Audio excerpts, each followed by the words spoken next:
Oh, It's like Folie Deluxe or something. yeah, for De La Cruz. I don't know. I'm kidding. Who's the De La Cruz that I'm thinking of? No idea. Isn't our famous De La Cruz? Penelope Cruz? I don't know. Probably. No, fuck, Coco. Sure. Yeah. Great De guy. La Cruz, right? De La Cruz. Well, how am I the last one to Coco after all these because years? you watched it in like 2022 and we watched it in We just did the 2017. Pixar Exactly. ranking. We did. I've only seen Coco once. It wasn't high up on my list. I like Coco wasn't? I love the movie. It's not in my top 10. Wow, I forgot. I think it's not. We should have grilled you on that more. Should we have? I mean, there's a lot of great Pixar movies. I'm right. Yeah. Well. Anywho. 4, 8. Oh, it's number 10. Never mind. It's number 10. Okay. Yeah, I'm wrong. That's acceptable. I have it above Toy Story 4. Yeah, that's right. And Luca and Turning Red. Yeah. Man, Everything I afterwards. watch Luca. There's not that many Pixar movies, actually, low key. Does he know? I have know Wally Alive, above yeah. it. I mean, it's above Up. I know Up's you garbage ass. Up is Garbage. overrated. Anyways, we're here for Andor. We have Does he made it. know? We made it. We're a minute.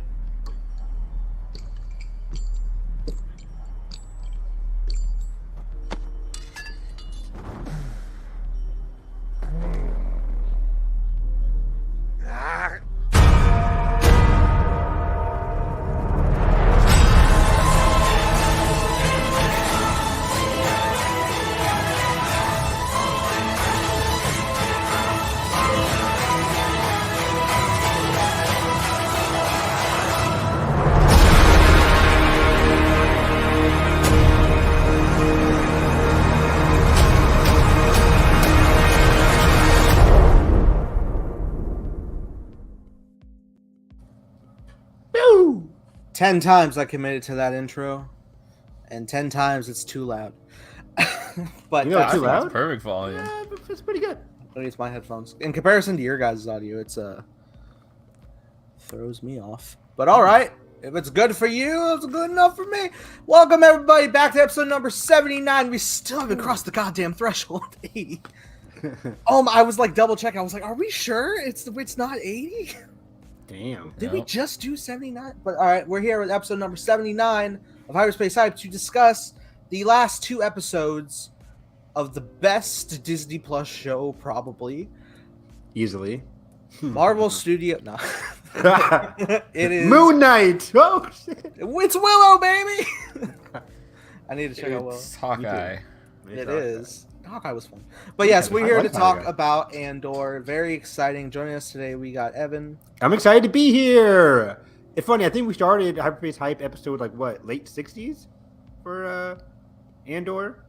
Possibly. Because we're 12 Probably. episodes deep. 12 We, episodes. we combined 11 and 12 today. I think we did one where we missed a week as well. Yeah, we did. But we did at least 10 episodes. At least I think we 10. did 8 and 9 together. Yeah. I think we did at least 10 and 9 episodes about Andor. So I think we're 70, whatever. Anyways, yeah, our last talk about Andor. Of course, we'll sprinkle some Andor here in the future, but this is our last in-depth talk about an episode of Andor until 2024.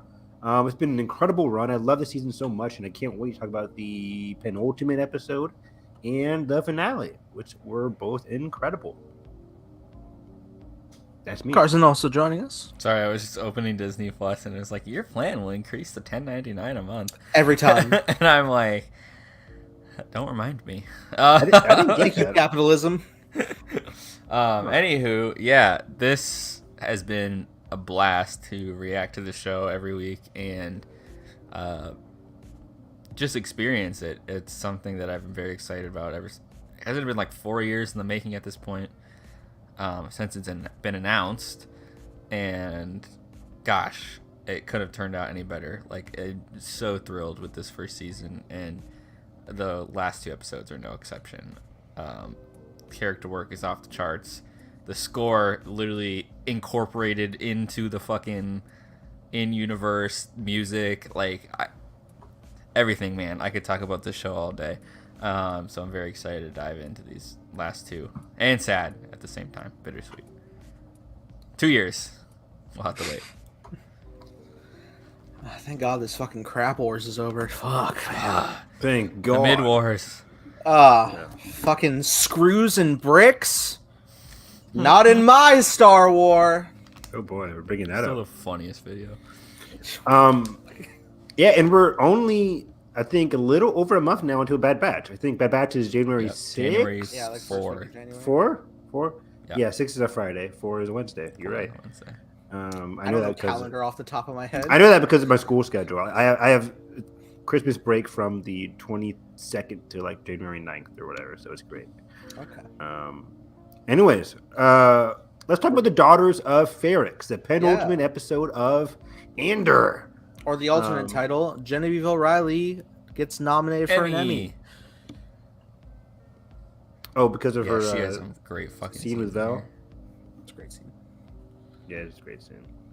But Daughters of Ferrix was really good. Starts off with Andor and Melshi escaping. I thought we would get a cut to Andor and Melshi already at Neamos, but I like how they decided to put us right on the cliff, literally Mission Impossible 2 on a cliff, except less intense. And, yeah. Less eye stabbing. Yeah, exactly. Less- That's the end. I'm talking about the beginning of. There's a lot of cliffs in Mission Impossible 2.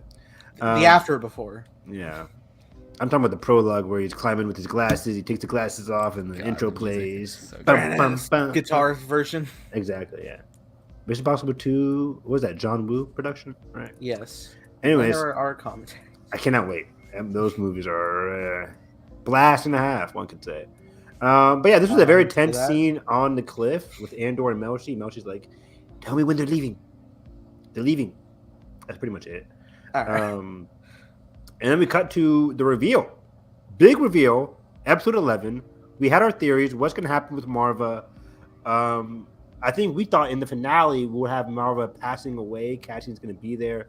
It's going to be like the big Obi-Wan moment. But I like this, the way they do it here. We see her die. We don't see her die. It happens off screen. We cut to the home of Marva, and we just hear people packing up, all from the perspective of B2 Emo.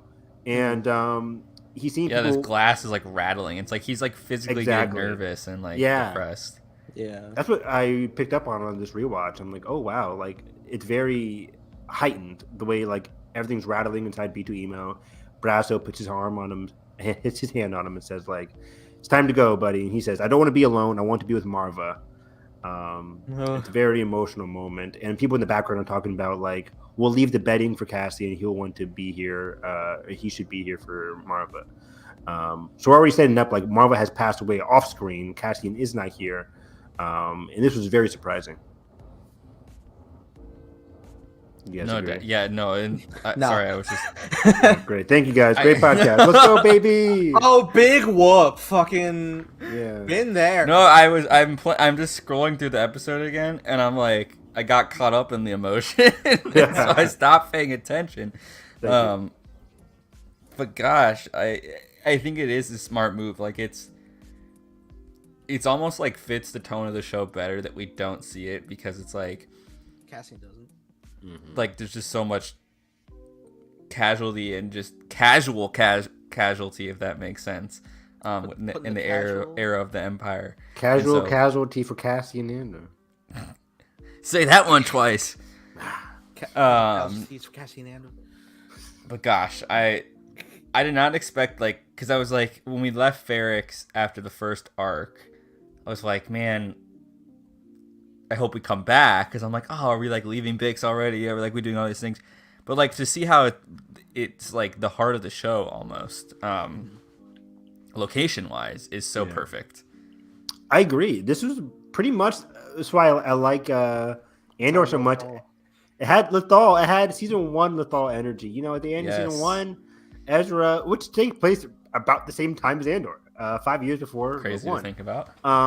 And you know, Lethal is pretty much the heart of season 1 and of the show in general. They go back there in season 4, but in season 1, it's just them, you know, back and forth with the Empire. And at the end, Ezra delivers his speech, and they free Kanan. Blah blah blah.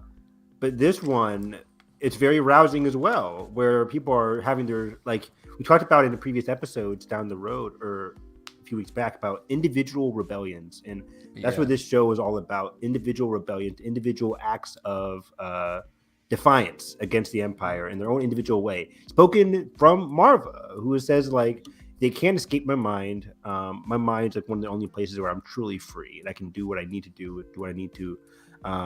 For the people that have passed on, the people that are soon to come to this world.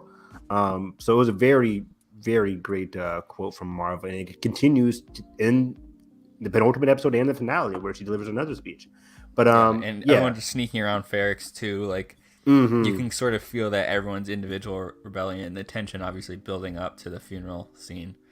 Oh, big time. Yeah, I took a note here. In episode 11, right after B2 Emo and Brazo are in the house preparing for Marva, or preparing her things, we cut to Cinta and the ISB spy looking at the on house. the outside. Mhm. Did you guys, because in the finale, kind of had a little bit, or a lot, Yeah. Cinta tells them, like, oh yeah, there's this ISB agent chasing me, or following me. Did we know that? Do you guys think, like, Cinta catches on by this point in episode 11? That the guy next to her, the ISB agent, because we've seen her and the ISB agent back and forth for like in 2 the episodes bar. now. Yeah. Yeah. Whether it's in a bar, outside. How long ago, how early on did Cinta catch on to this guy? Because he's not the most inconspicuous guy. I think pretty soon because I think pretty early on she did. Like probably episode 9. because by the time of the finale, I can't remember what point she like abandoned his post, but like she or knows. abandons the room. Yeah. Does he But know? I feel like she knows that things are closing in. Like she can, at the very least, she feels like that Cassian is imminent. Like it's getting to the point where it's no longer when. It's no longer how. It's just when. Good point. Yeah. Then we cut to Cass and Melcy off the cliff, but they're not away from the danger as they get captured by Narkinians, 2 new alien species that I really enjoyed seeing on screen. They got The pirates. best glup shittos I've ever seen in my entire life. Yeah, hey, how's it going? Hey, it was great. Where ye be going? Yeah, they're in our waters. Hey, escaped prisoners. Hey. But I love how it resolves too. They're like, the Empire. It's Always the blah, blah. Empire. Always the Empire. Yeah, Evan's so good at it. It reminded me of I forget the voice. It's in the back of my mind. I'm leaning toward like a SpongeBob character, but it was like a classic Flying villain. Dutchman. Probably. Flying Dutchman. I'll offline Dutchman. It reminded me of the trolls from the Hobbit movies when I just rewatched. Oh wow, yeah, I would not go there. That's interesting. Yeah, that's a throw in. That's a blast in the cut. Kind What? of like Yeah, kind of like I don't that know. lumbering around. They're just Cut like, it. I don't know. yeah. I mean, not these good. guys aren't as dumb. Like they have like this trap device set up and all this stuff. So gooey. Yeah, Yeah, oh, yeah, it I'll was see. disgusting. Hey, I wonder what was that material, because it was like the way You it was don't like want to know. squeezing on their skin. I'm like, oh, this is pretty gross. This is Spider pretty- webs. Yeah, probably. She lobbed at you. But yeah, as Carson says, it pretty much goes from like, oh shoot, what's gonna happen to, oh, they're with us, because Yeah. and it works because they're not Kenyans. They know the Empire has been like polluting their waters, as they talk about, like the Empire has been polluting our waters, and their land probably, and it's Yeah, more like like a bigger presence. They make. I think it's like the whole thing of like they're obviously in their prison garments or whatever. Yeah, And they're like, oh, like you're a prison, and it's like, no, we need to recalibrate here. We're on the same side. Yeah. exactly. And so Which is- I like that in terms of the scene. yeah, and it's a throwback to, not throwback, but just a reference I always go back to, like the Bad Batch. Yeah. Always referencing these planets as they go under control of the Empire, the consequences to the smaller guys. And these are the smaller guys, where it's like the Empire is just going to take control and not give a crap about who they're putting control over. And yeah, these people are feeling the brunt of the Empire, just like Cassian, just like the rest of the galaxy, and just like Ferrix. But you know what? They Yeah. got a quad jumper, Quad jumper. which turns out to be Garbage the will more do. It's the most garbage ship compared. I Yeah, think. God, that thing, Rickety. it barely hovers. It's so weird. I'm like, are they just gonna take their ship and then are we gonna get it back? Would they pay them or anything? Man, that's weird. Are you gonna Venmo them? friendly. Free transport. Free transport? Okay, shit. First Well, one- they go to Niamos. Miami. Yeah, Space Miami. Miami. And I'm sure, maybe he Yeah. sends them some credits. He gets their PO box or something. I don't fucking Probably. know. Maybe Malshi goes back with them. Who knows? Exactly. Melshi's like, they have to know, and he goes back to this planet. They have to know. Not back to that planet, but I mean, They have to know what's going on. He goes back to Narkina and gets captured. No. no. He sees Finish that radar Well, dish. actually, canonically in Rogue One, he's with Cassian. So, He gets captured. He sees the Andy Serkis. He's like, you two again? Yeah. Yeah. Oh, boy. On the Yeah. beach. But okay, we cut to the ISB talking to Dedra, and they warn Dedra that people are preparing for Marva's funeral.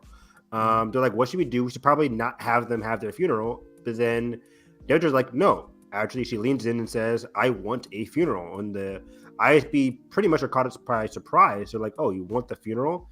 But Dedra says, yes, I want a small procession. I want to box them in, limit their number, and watch. I This shit presume is to draw creepy out as hell. Cassian. All to draw Cassian, correct, yeah. Alive, that is. Alive, yeah. Going against orders. and can we just say how perfect this is? That, well, because what I love about this whole funeral thing, and back we were saying about Ferrix, is originally in the first couple episodes, we get the sense that Ferrix is community, but there's a lot of people like Tim and stuff that are like, Cassian, you started this, like things were fine, like, you know what I mean? And then suddenly by the end of the show it becomes like the bigger fight on the specific planet, which is so perfect. It's Jin's arc. Yeah. In the first episode, first 3 episodes, he's leaving. He's like a burden in a way to his friends. His friends are loyal. He's fucking loyal to over him. Yeah. Yeah, like they're loyal to him. They like him. He's a good guy. But it's like, dude, you're doing this again. He brings the Empire to Ferrix. Then he just ditches them. I think it's most evident he's by. back. I think this is an episode 12 scene, but the guy who he's sort of sneaking around and he goes into the bar, and the guy who received the radio from Cassian, they're talking. I have his name. Yeah, and Zonwan. He's like, he's having a few drinks, so he's like sort of letting it spill that he knows something, and the one guy goes, I don't even want to know. Like it's such a contrast to the beginning where he's pretty pissed at Cassian following him around, trying to get his money back. But now it's like they're all in it together. I mean, he's the guy who wants his money back is the one that betrays him. The who? The guy that wants his money back was the guy that ended up betraying the black guy. Remember? Oh, yeah, that's right. I'm stupid. Treachery. Yeah, Nurchi. I was thinking it the other way around. Sorry. Yeah, I got you. I know what you're talking about. The guy that was drunk was Yeah, the one yeah. that was like, yeah. Zon Wan was the one that was like. But yeah. even then, even from the black guy's perspective, he gets. Doesn't he die? Doesn't he get It caught makes up in sense. Yeah, it's kind of like if you. They both die. side Yeah. of the enemy. Oh yeah. We'll So talk they, about that. yeah, we'll talk about that. But they were always on the same side. You know what I mean? Like so that was another tragic layer to it. Same coin. Same coin. Oh yeah, Targaryen. Flip it of a coin, right? Flip it. I don't know what that means. It's a horrible quote. And then, anyways, I don't know why. Once again, for Carson, sneak in an MCU quote for me. What? We sneak in House of the Dragon. You sneak in The coin thing I got from fucking Winter Soldier. That was a Winter Soldier quote. 8 years ago. Yeah, they're like fucking Hydra Shield, 2 sides of a coin that are no longer currency. It's a banger line. You can't deny. That's a banger quote. Is it? Two sides of a coin that's no longer currency. That's a good one. Winter Soldier's in my top 10. I can't remember that. You don't like I Winter can't Soldier anymore? You fucking. It's terrible. All right. I'm kidding. I love it. But it's not the fucking Dark Knight. It's not, I meant that like. It's not Heat. No, I'm saying just like, can we stop fucking like comparing. Holy Grail? This. I mean, Dark Knight is still like top 5 movies of comic books for me. At least. They're quite good. They're great, but Winter Soldier goddamn it, isn't. I'm tired. But, yeah. You're tired of Dark Knight? I'm tired of just like the Holy Grail. overarching, just like, oh, it's the fucking Bible of comic book films. I mean, I still put movies like Logan, Black Panther, Spider-Verse above Dark Knight. Yes, So, that's 3 movies. Yeah, no, they're all but great. that's my- I just that's hate my- like nothing can touch it. yeah, of course. Yes, we can. But it's solid. There's a lot of That it. ending though. The Batman honestly came out this year. I'm like, oh. That's true. That's true. There's still a fucking Twitter war. I'm so fucking tired. But like, I wouldn't What? put a movie Whose Twitter are you on? I know, right? I don't see Yeah. any of Comic this. book Twitter. Get some No, new I'm not on followers. comic And I book hate it. Twitter. Yeah, I deleted a lot of comic book accounts like after. I've muted the word budget. I'm so tired. Wow. I like talking about budgets in movies. I don't do mind too it. until it's just like used for such Carson a had a good random. thread the other Can we day. get back on track, please? Oh, yeah, sure. So the budget of Cassie and Andor. Fuck. So I was watching the fucking interview of Tony Gilroy talking about the volume. Oh, really? Yeah, I should mute that he, one. he appreciates it, but he's just like, just the tangibility of the set, the work ethic just like comes out more with the putting craft into Yeah. the set. You're putting care into it. It's like you care to Mhm. deliver better Mhm. because you But put so much. Continuing on with the Dedra ISP meeting, they talked to her about this new custom that people are unaware of about Ferrix. How they mix your ashes with mortar and local stone dust, and you are bricked. This was pretty surprising. This is a new custom for Star Wars and just Ferrix in general. We knew Ferrix was like a hardworking town. They're really built on like people working for their Yeah, worth. like blue collar labor. Blue collar Mhm. labor, exactly. But this whole mixing your ashes with mortar and local stone dust and you're bricked, I'm like, wow. Just from the perspective of episode 11, I'm like, that's an interesting fact. Maybe we'll see it Right. come to pass. I did not expect it to be such a big focal point in episode 12.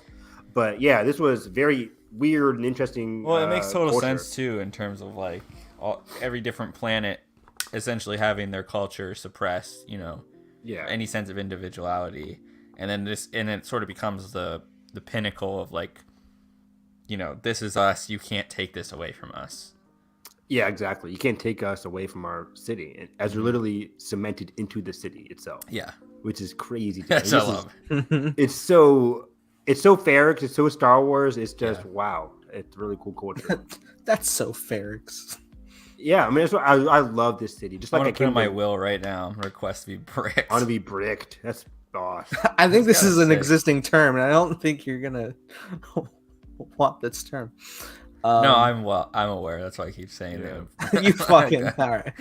But It is such like an amazing like thought because most Mm. people are like, oh, spread my ashes, but it's just like motherfucker beat fascist into the fucking skull with me. that's crazy. Yeah, she'd be proud. Put me in a bullet and fucking fire. Oh my gosh. Damn. You think someone's ever done that? Mix your- Probably like Like make put me me in the tip of a gunpowder. bullet. Like put my Mix ashes your in the tip blood of a bullet. with lead and lead and People are weird, man. Oh my god. I'll give you some fucking iron. I know. That's a science joke. Like you have a revolver and it's like your whole Dude. family is your revolver bullets. Oh my god, that is. Okay. That's Has Okay, no awesome. now anime I'm see- done this? Now I'm seeing like Kenny write from down. I'm seeing like Kenny from Attack on Titan like using the guns like Levi, you made me use this gun. I know, right? like, Yeah. there's my mother. There. Boom, your mother. Boom, your father. Yeah, somebody write this down. This trademark this shit. Nathan, trademark it for Oh, us. and it's You gotta take on raining. the It's stream gonna right be now. it's gonna be raining outside, and then the anime bullet like pierces the rain, and it's gonna like Yeah. the vertical rain will become horizontal through the bullet. Oh, that's You know, sick yeah, shit. Play the score. Yeah. Kevin Something in the Kevin way. Penkin will get on the track. That's amazing. Yeah, that's a really interesting idea. And hunting Uh, and getting revenge on the one who killed your family with No. the fucking Exactly. bullets. Exactly. Yeah. Yeah, let's go pick up more anime, but I gotta focus. Vel and Clea meet. We cut back to Coruscant as Vel is pretty upset. She goes to see Clea, and she wants to talk to Luthen. This is prior to the Mon Mothma scene, by the way. But Vel goes to talk to Clea. She says Luthen has not been answering my messages. We know Luthen has been off-world for a while. But what I like here, we have a quote where Vel is talking to Clea. Clea's just basically ignoring her, like, you shouldn't be here right now. It's too risky. And Vel's like, what have you done for me lately? I gave him Aldani. Clea replies, I don't have lately. I have always. People like you come by every day. You are not like the only one. She got her own Luthen speech scene. Dude, for Basically, real. it was a really awesome reply to Val. I like both of these characters, but Well, Clea's like because she's great. given up a lot too, and as Exactly. much as she has like this stern kind of overall vibe going to her, like she has to deal with a lot, so Exactly. she has to be that way. She reins him in from straying too Yeah. far. Yeah, we talked about it. That was a great scene a couple episodes ago where she's talking to Luthen like You're slipping. you're slipping. Yeah, we can't be like doing these risky moves and risky plays. I mean, I think that was like episode 10. And yeah, we're like, dang, Clay is really reining in Luthen here, and she continues to rein in not Luthen but Vel here as like this is a dangerous game we're playing. We can't just be talking out in the open, and it's revealed that Clea just does a lot more that people don't realize.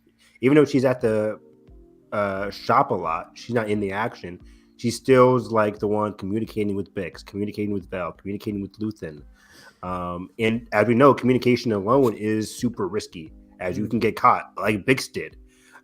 So it's a very dangerous game they're playing, and Clea and Vel are not the only ones playing this game. I like how Clea reveals, like, you're not the only one, Vel.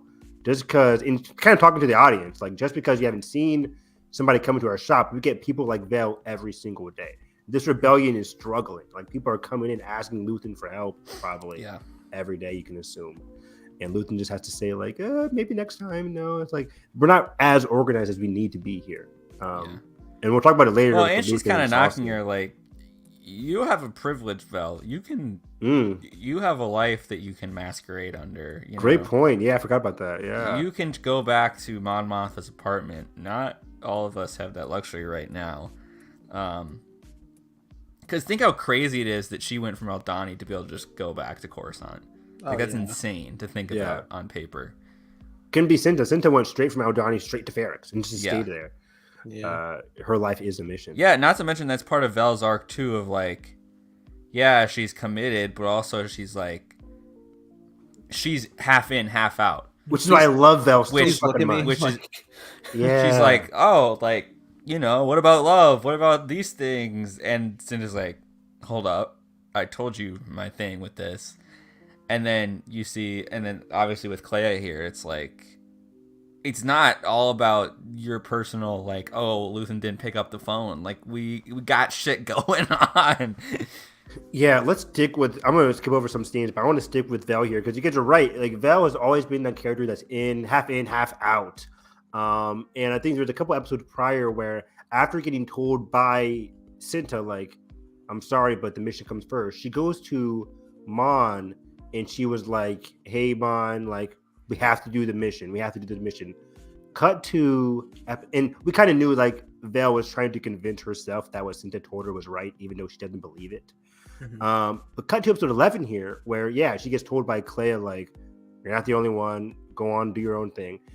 Then we cut to Mon and Vel having scene, and this is what Nathan said prior, like, very good Mon scene. As Mon is distraught. It's a very distraught Mon sequence here. She's just like trying to maintain composure, but she's already broken. She's broken as she watches her daughter. I'm forgetting her name now. Shoot. Mon's daughter is having a meeting with the other children of Tringilla and the Girl Scouts, basically, and the Elder. They call her the Elder character, and how Mon says it was actually her daughter was the one that actually sought out this Elder from Tringilla, and she's been going to these meetings every week. She's actually the one that she's never tardied to these meetings. She actually loves doing it, and Mon is watching from a distance, not happy about it at all. She's like, is it a religious group? I want to say, or is it just like a cultural thing? Cultural Tringillan. I think it might just be cultural. Yeah. No gods. But yeah, I think it's no more Kryptonian, like, no lanterns. but it has like that church procession, like, you know, children church, like before church starts, like, you know how children, you know, whatever. I don't go to church, so I would not know. But yeah, I think it's more of a Tringillan cultural thing, but it's not a good look for Mon. We have a quote here. Andor is better than Mando. Yeah, I said it. I well enjoyed it more than Mando. It didn't need toy merchandise to get a season 2. Just saying, hey yo. He said, "Yeah, I said it," like as if we disagree. I mean, I wouldn't say it as bluntly as him. I mean, you've gone. Yeah, I have. I enjoy Andor. I don't want to discriminate Mando. I'm excited for season 3. The prospect of season 3, at least. All I ever remember of Evan is just his boy. energy of the delay of Mission Impossible and or Spider-Verse, and he says, "What I have left to look forward to, Babylon." And then Carson jumped to the defense so quick. Don't bring Babylon into this. That was an all-timer right there. All-timer. I was mad. I'm hyped for Babylon. Come on now. I was supposed to have seen Mission Impossible and Spider-Verse already. By Yeah, now. but they're gonna be so much better. Spider-Verse as a was when? result. October? October, and Mission was July. Yeah. Or Got some September. merch though. Some Yeah. cool merch come out. Merch? Oh, yeah. For So, Spider-Verse. yeah. People were saying it Gwen, looked like the 90s style. Gwen, Miguel, and Miles. Yeah. Great Yeah, stuff. I just saw that new picture. of Miles. Something in the way. But yeah, this is an incredible Mon scene. As like she's distraught as her daughter gets closer to the culture, as Mon has been getting out of the culture, and Vel shows up, and she's like, "What's happening?" And Mon blatantly tells her, "I'm struggling, Vel. My daughter's connecting with," and I'm like paraphrasing here, but like my daughter's connecting with these people that I really have a connection with. While we're also low on funds, and coincidentally enough, one way to get my funds back is to have my daughter contribute even more to Chinchillan culture by having this arranged marriage. Yeah, or, basically closing the proposal. loop on everything Mon Just has the escaped. introduction. What, Carson? Basically, Mon is obviously unhappy in her marriage, unhappy that all these things are happening, but she doesn't want to subject her daughter to that as much as she knows she has to. There's no other way right now, which makes the tension in this scene just incredible. So good. And we mentioned previously how Vel and Mon have a great dynamic.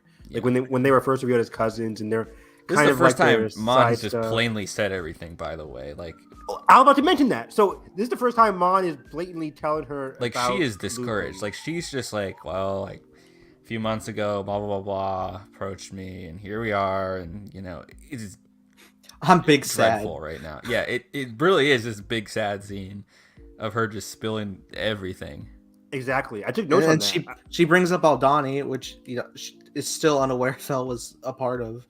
Yeah, I mentioned this in my notes. I was Ooh, like, I didn't realize this is the that. first time that Vel is name dropping Luthen. Last time they met, Vel was being a little bit more secretive, like, "Oh yeah, he is telling us about this." But now she's like, because she's distraught from the Clea thing, and she's just like, Luthen is like, we should be talking to Luthen right now. Luthen's not really trying to help you. What's going on here? Why aren't we talking to each other? Kind of thing. Why isn't he helping you? Because she knows Luthen has some money. Luthen could easily help out Mon. We just But we're did this not- job, goddammit. We're not connected. And yeah, after, like Carson said, Mon mentions Aldani, and that's why Vel was like spirited, like, hey, we could help each other. You shouldn't have to go down with sacrificing your child for the cause, basically. And Mon just continuously like, I don't have any other options. Like I think she says like, it used to be so easy. She's like reminiscing where it used to be so easy. I could just put some funds down in my family funds thing and we'd fly by, but tensions are rising, right? Not just for Mon, but the whole cast. Tensions are rising on Ferrix, for Mon. She's running out of options. It's a very emotional scene. I really liked Genevieve O'Reilly's performance here. Oh yeah. Gosh, when it got to this close up at the end, it's just fucking incredible. Oh, Oh yeah, the direction here was insane. But yeah, great scene. Anything else you want to add about that Mon and her daughter thing? fucking asshole daughter coming up to hug Vel, like, oh, auntie, and then giving her mother a dirty fucking look instantly. Like, fucking please give her one moment. I mean, she's no idea. I didn't catch that. Oh my god, it fucking irks me every goddamn time. Yeah. I'm so fucking mad. I always give leeway to like children in this stage. But yeah, like No, to roll back the tape. First episode, I was the defender, and you were like, "She's being kind of fucking rude," and I was like, "Well, she's a kid," and then we kept going. I know. Hold on, she's like what, 12, 13 in this? Yeah, Sure. So she's a tween. That Ew. yeah, it's just good. I don't care. Don't fucking look at me like that. Go to your room. Go to your room. Father No Nathan dessert. over here. Father of the year. Okay. I really wouldn't be like this, but if it's repeated, goddamn it. Yeah, if it's a pattern, it's like fuck off. You wouldn't be here if it wasn't for me. It's like, yeah, you are your. I want to go father's back daughter, one goddamn scene it. before this of Yeah, I kind of Bix, skipped over because some scenes. Yeah. God. Bix is questioned. Let me go back in my notes here. Bix is questioned by the ISB. She's pulled out of her detention cell. Not even and question, just like, hey, it's- take a good look. Yeah. And Anton Krieger, is this Axis? Or whoever they're calling Luthen. Axis? And the beauty of the scene is like she can't utter a word. She just looks No, at she's it and she's just completely- like distraught and miserable. It's kind of inferred by us in the audience like she has continuously been tortured. Yeah, and at this Um, point she knows the outcome is going to be the same if she says the truth or not. So Yeah. And the guy even warns her like, if what you tell us is false, I would just have to get Dr. Gorse back in here to question you, to interview you, as you like to say. And yeah, she's just like, she can't do anything. I like how we're still having eyes on Biggs because this doesn't really go anywhere. But what the beauty of Andor is that like, even if a plot line doesn't like get specifically continued, we're in our eyes of our characters here. And we can still tell like, oh yeah, Biggs is still suffering, which makes it all the more heartwarming how she escapes in episode 12. Yeah. But yeah, you see Anton Krieger for the first time, I think, via this hologram. And yeah, Yes. we know first and that last time, we should it's say. basically telling us that like the ISB still have no idea what Axis looks like. Was And this the Is yeah. this the episode that we get the reunion with Luthen and Saul? yeah, I was just Yeah, about to bring that we're up. about to So talk yeah, about that scene. so yeah, basic question by ISB, torture continues, her mind is broken. But then after that, they go to the Mon and Vel scene. After that, though, we get the Cyril. Oh, we get the Cyril scene. Yeah, Cyril catches wind of Marva passing from an old ally because I forgot his name. So fucking funny though. Yeah. Hey, Hey, mom. yeah. What, it's about Andor? What? What? Speak up. Andor! Yeah! It's hilarious. Wait, it's his mother? Exactly! But is Andor? It's so Sure. What I wanted to mention Hello! about this is his mom's reaction after it is like, oh, something about like your old ways pulling you back or something. Yeah, she's not happy about this. When I first watched this, there was a scene where they're trying to talk, and the camera cuts away to the mother, and she puts her hand on the wall. Did she cut the transmission? Did you guys No, get she's that? just sense? Oh, I eavesdropping. didn't catch that. I think Did you she's ca- eavesdropping. She was just eavesdropping. Okay. Yeah, I Her, think her she hand is went next to like some kind of really. knob. I'm like, did she cut something?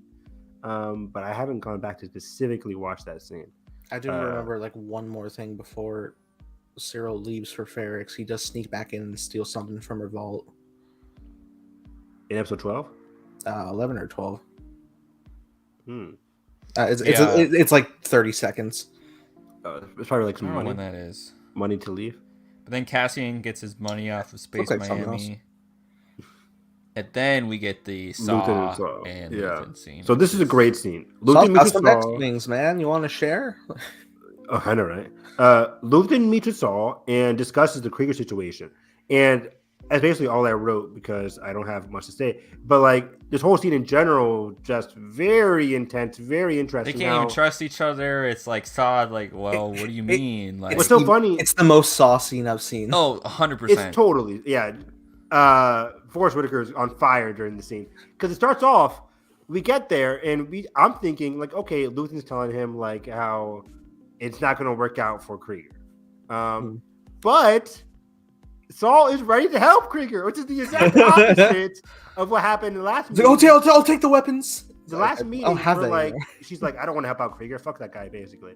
Yeah. And now Saul's like, hey, I'm willing to help. And Luthen's like, you gotta be kidding me. Because now he has to tell him the bad news.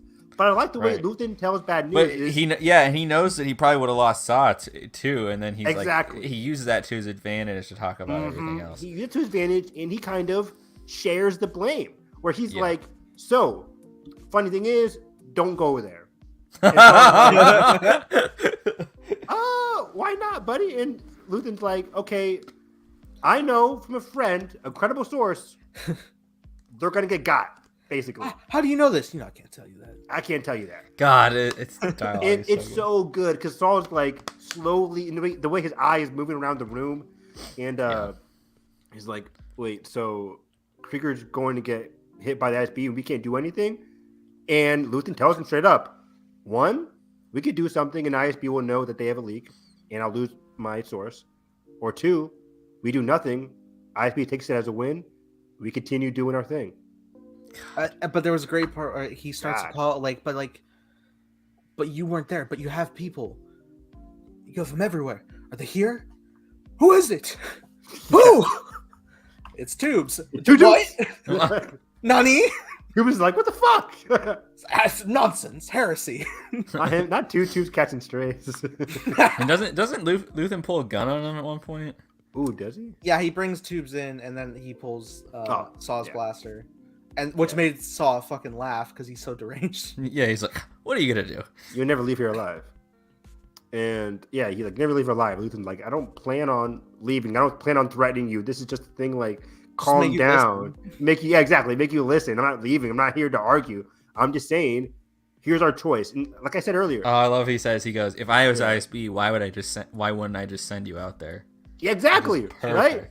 He's like, I'm not here to lose you, Saul. I need you as an ally. Like, this might not be the best decision for us, but I want to keep you as an ally moving forward. So let's sacrifice one of our allies to prosper in the future. This is why I love shows like Big Brother and Survivor, because this happens all the time where you want to keep an ally. So you're saying, hey, buddy, so-and-so has to go this week. I'm sorry. It's not what I want to happen, but I'm telling you this early on before the vote so I can keep you as an ally moving forward. Hopefully you can understand. That happens on Big Brother all the time. And what Luthen here is doing, he'd be really good at Big Brother because he's saying, this is a war. This is a game that we unfortunately have to play. I want to keep my source here. It's very valuable. I just had this awesome speech in episode 10. I want to keep this source. So, do you know about ghosts? You know about ghosts, I trust right now. They're in my dreams. I need these ghosts. I'm ready for a Saw monologue too at some point in this show. Oh man, Forrest would kill it. Forrest would kill it.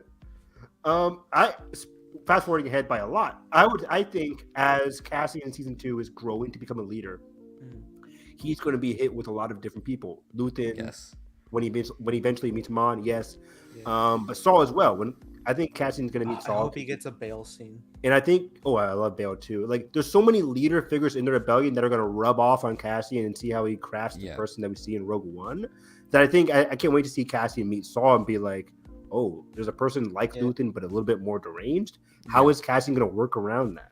Yeah, his progression, building all the way up to the point where he is the top agent to send out on the biggest mission of the galaxy thus far. Exactly. There's a super weapon. Fucking stop it, please. Yeah, but, kill the guy. And this sequence basically just continues because Luthen goes back to his ship, is talking to Clea in code. They're like, oh, this is blah blah blah blah. Yeah, she's basically like, how's the present? How's the artifact? Like, I need it. And then Clea's like, well, it's a little bit crowded there right now. I don't think it's worth the price of admission, basically. And are we gonna pull out of the sale? Yeah, we're gonna pull it out the sale. Luthen's like, I really need that. I really need it. We need it for the backing. I need it because we can't keep shop open.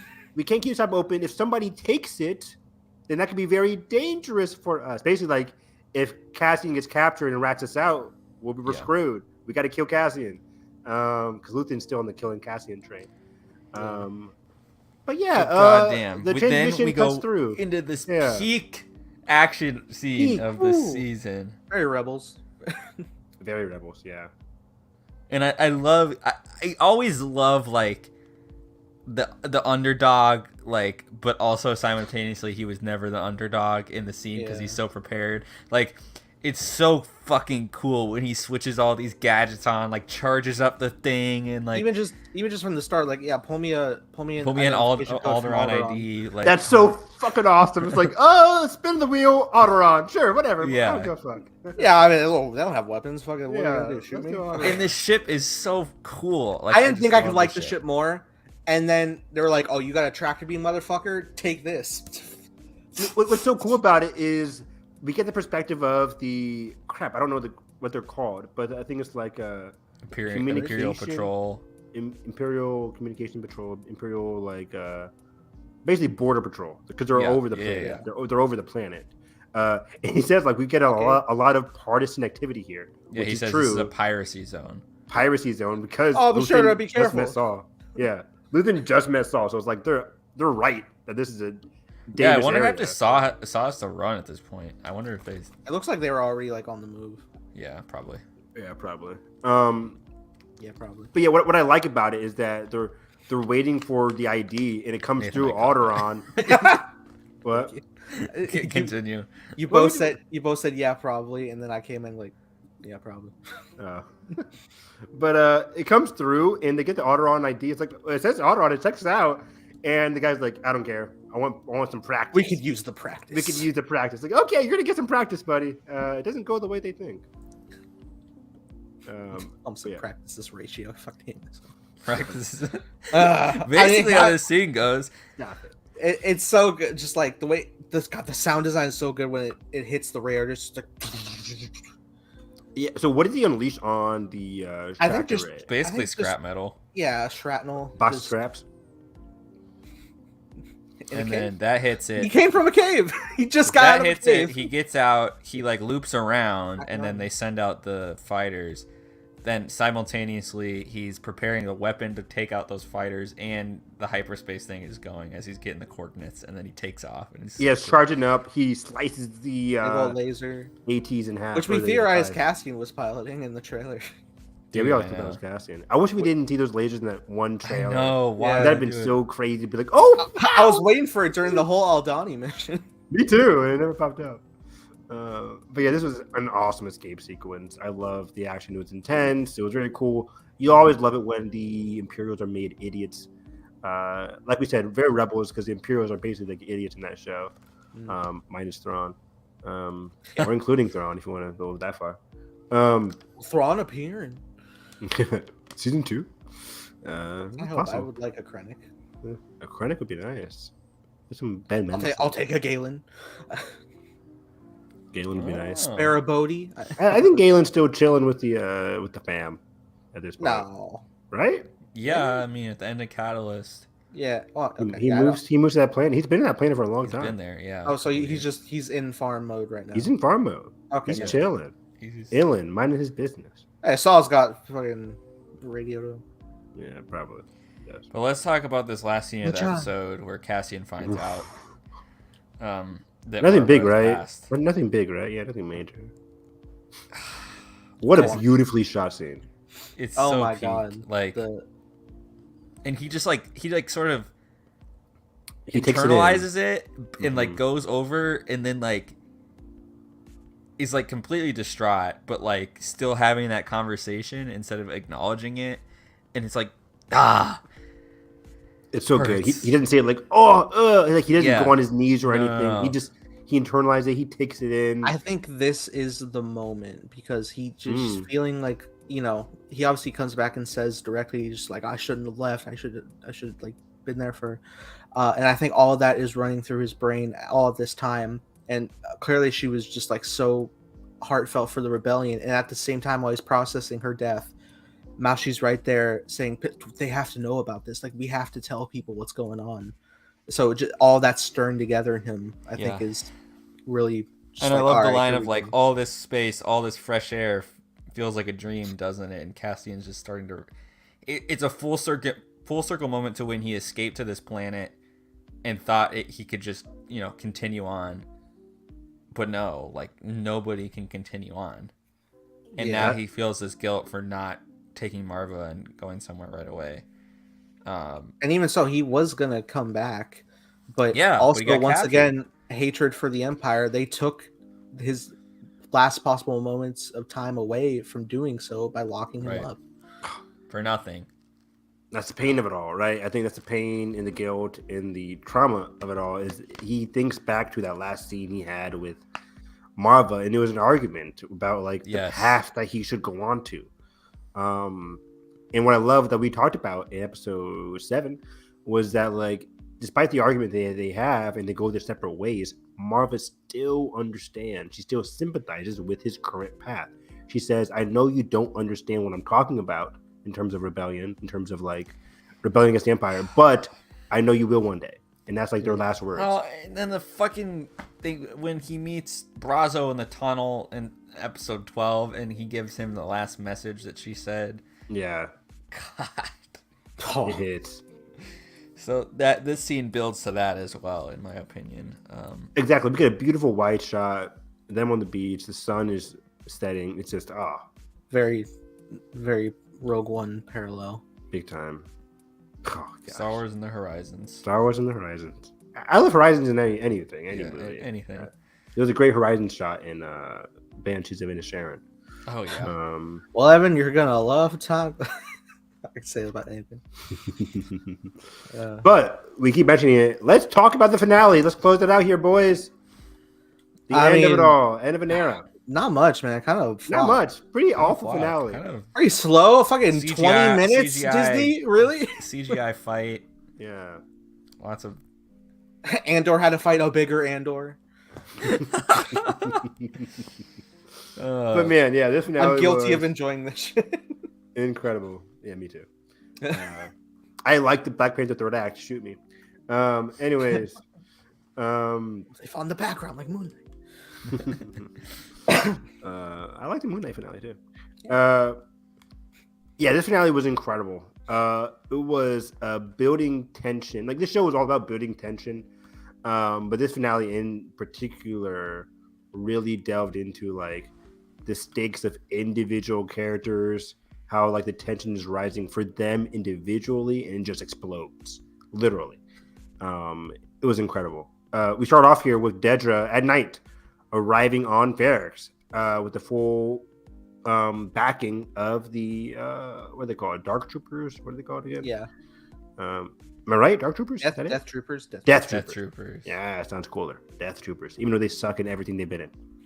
Everything they've been in. Hey, you know. Everything they've been in.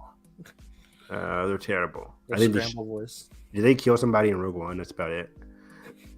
They accidentally kill Baze, but Yeah, after getting shot holding the detonator.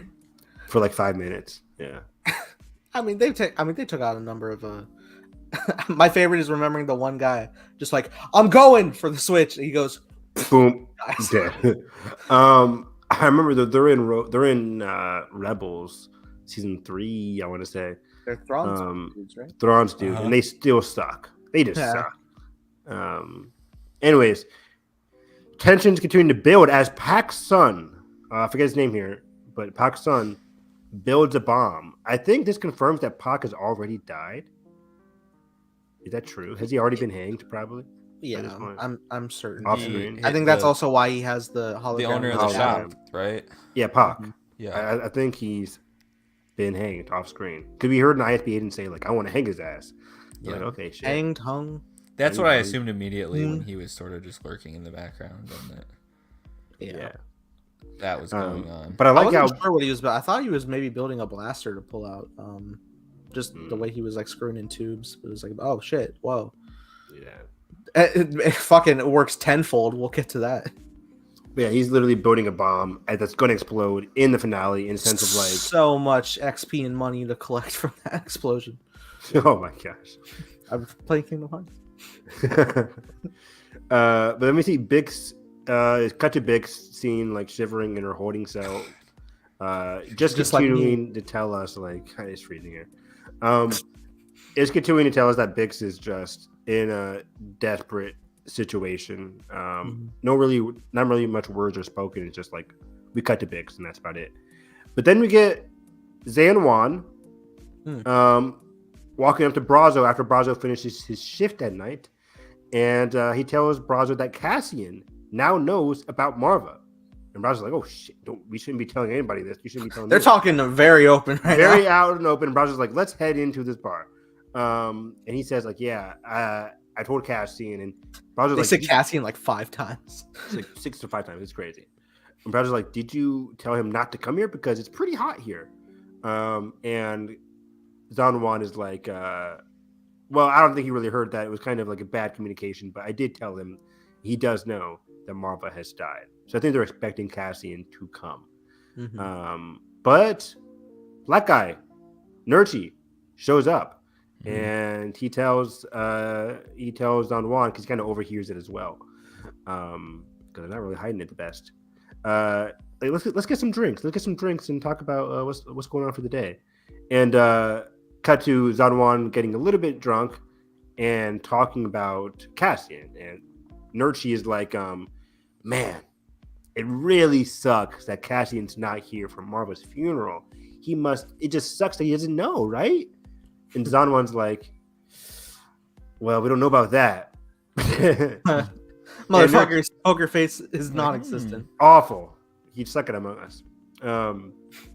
Nurchi's like, You have to play. We do. I keep bringing it up. And Nurchi's like, oh, even if that's true, you shouldn't be telling me about it. Kind of playing innocent. But then we see Nurchi walk off, and like, you know, he has like the communicator, so we know he's informing the ISB that Cassian now knows about. He now knows about the Marva's death, and that's when things ramp up even more. But before we go back to ramping up on Ferrix, we cut to Mon Mothma. Mon Mothma on her way home, pulling a fucking 4D chess move. Incredible scene. So yeah, this is like one of the only Mon Mothma scenes in the episode. The score is so good though. But it's really good. It shocked me because as an audience member, you're kind of deciphering it as it goes along. Mm-hmm. So she picks up Perrin at night. Perrin's walking home from I don't know where he's coming from, but anyways, Mon Mothma's not happy. She says, "I'm not happy, Bob," and he's like, "Why you call me Bob?" No. Perrin's Sorry, like, Robert. Perrin's like, what's going on? And Mom's like, don't act like you don't know. Basically, I'm paraphrasing because I didn't watch the scene again, unfortunately. Driver, go away. But yeah, driver, pull up the window. And the driver pulls up the window. Privacy, yeah. But he's still even the driver, though she knows hits damn that well switch. that the driver hits the switch so we can still hear everything that's going on. And we've known the driver was sus since episode 4 when we first got introduced. She was to counting on it. Mon. But this is great because I haven't talked about it in episode 11. Mon was in a dire situation. How do I get money without sacrificing my daughter? Of course, we realize that she still has to go through with it. But that's right, I have a bozo of a husband. yeah, poor Who parent. used to gamble. I wonder if he could just start to gamble again. This is So great because, I mean, it sucks that she's already like tied to having to introduce her daughter here. Yeah, that's an unfortunate thing. Like she's still tied to that, but this still goes a long way with buying her some time. This goes good not only there, but like it helps to be able to pull out money again right away because the gambling stuff supposedly is happening now, and the ISB are catching on. Yeah, like, and they do catch on, and they think, oh, well, that would explain that. Like literally. Yeah. So even more start going. It's just gonna be like, oh, this fucking idiot who parties all the time is going again. Before she ultimately like dips completely. So it's a great scene. When it first started, I was like, "Oh, Perrin actually gambled." Like I believed a lot. I did too. Canto Bite, let's go. Canto Bite reference. Like if you want to gamble, go to Canto Bite. And he's like, "I haven't been gambling," and I'm like, "It's one of those things where I'm observing it, and I'm like, okay, it seems like he's telling the truth." And Jalen, my brother, was like, I think she's lying to convince the officer. I'm like, oh no shit! Wow, that's what's happening. And it was just a really cool reveal. As like the more Mon talks, the more Perrin defends himself. You start to realize, oh shit, Perrin's telling the truth. Mon's just playing his ass, and it was a great scene. It's just fantastic acting once again. The beauty and just in general, Mon Mothma's arc throughout this series season, and the acting, the way they're written, is that she doesn't get these extravagant scenes. She doesn't get like a big action scene in every episode, but she gets these individual scenes, whether it's in the car or in the apartment, where she gets to act her ass off against these other opponents, whether it's her husband, whether it's Take Homa, whether it's her own daughter and Belle, or Luthen. Luthen, exactly. So her back and forth with these characters is influencing them, but also adding to her character and her little political journey. It's so informative of her character, and it's so great to see Genevieve O'Reilly just kill it. This is just probably one of her best scenes. I loved it. And just playing the game. Everybody has to play the game. Lying to your husband, basically like digging in his own grave here. Yeah. And yeah, we cut to the ISB saying like a little fast forward here, but ISB comes in the next morning like the taxi driver comes into the ISB place like, so this will probably explain what's going on here. And then they're like, oh yeah, okay, parents gambling, okay, this makes sense. They buy into it completely. Everything's going according to plan for Mon Mothma. Let's go. Mission For accomplished. For now. Good job, Heather. Season 2. Sorry, Ghost Protocol. Thank you. You said mission accomplished? Yeah. Yeah. I did. So yeah, mom blames parent. We cut to Cass coming to. We're still at nighttime. Cass meeting Pegla. Pegla is the older individual on Ferrix, who later on helps drag B2 Emo during the riots. So good. But Cass meets Pegla outside of The shop, right? The shop, or outside Marva's apartment, and he's next to Clem's brick. And Pegla's like, you shouldn't be here right now.